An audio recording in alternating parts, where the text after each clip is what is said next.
কিনা? ভোট কেন্দ্রে মানুষের ভোট নাকি হয়ে গেছে, কথা ঠিক কিনা?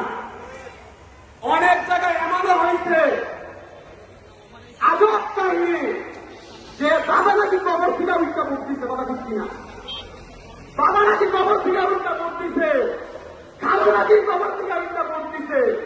গত 16 বছর মানুষ ভোটের অধিকার প্রয়োগ করতে পারে না, কথা ঠিক কিনা? ভোট এমন একটা জিনিস, সেটা হচ্ছে একটা আমানত, যে ভোটের দ্বারা একটা সরকারের পতন হয়, একটা দল সরকার গঠন করে, আর একটা ভোটের জন্য আরেকটা দল সরকার গঠন করতে পারে না। অতএব মানুষের ভোটের মর্ম বুঝতে হবে, কথা ঠিক কিনা? ছাত্র আন্দোলনে যারা শহীদ হয়েছে তাদের বিচার আমরা দাবি করছি।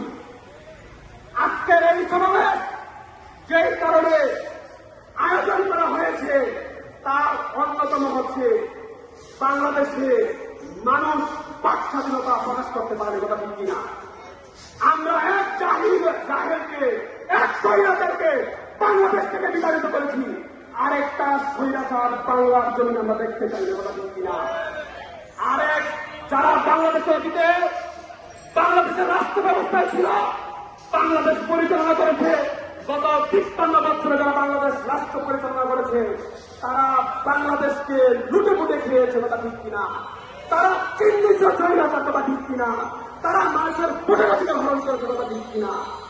আমি আরেকটি কথা বলে আমি আমার বক্তব্য শেষ করে দিব।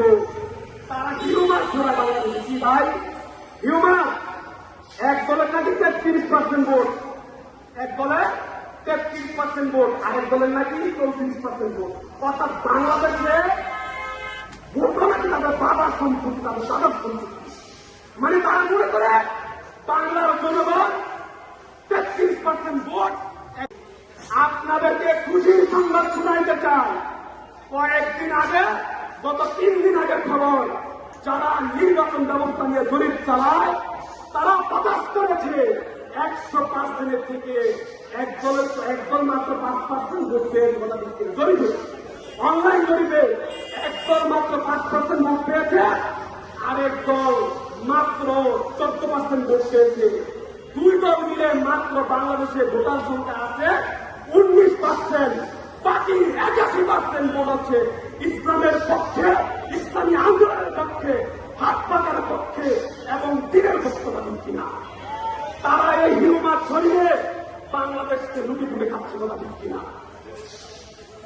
আমার বক্তব্য আর দেরি করব না, সোজা কথা, বহিষ্কার খেলা বন্ধ করে বিদেশে থেকে থেকে বাংলাদেশে আপনাদের দল 5 তারিখের পরে কি করেছে, কিভাবে লুটে পুটে খেয়েছে, কিভাবে গাছগুলো দখল করেছে, কিভাবে যাত্রাবাড়ি আরো কারণ বাজার আরো দখল করছে, এটা মানুষ দেখেছে, কথা ঠিক কিনা?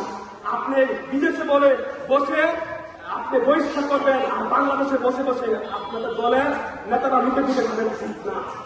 এখন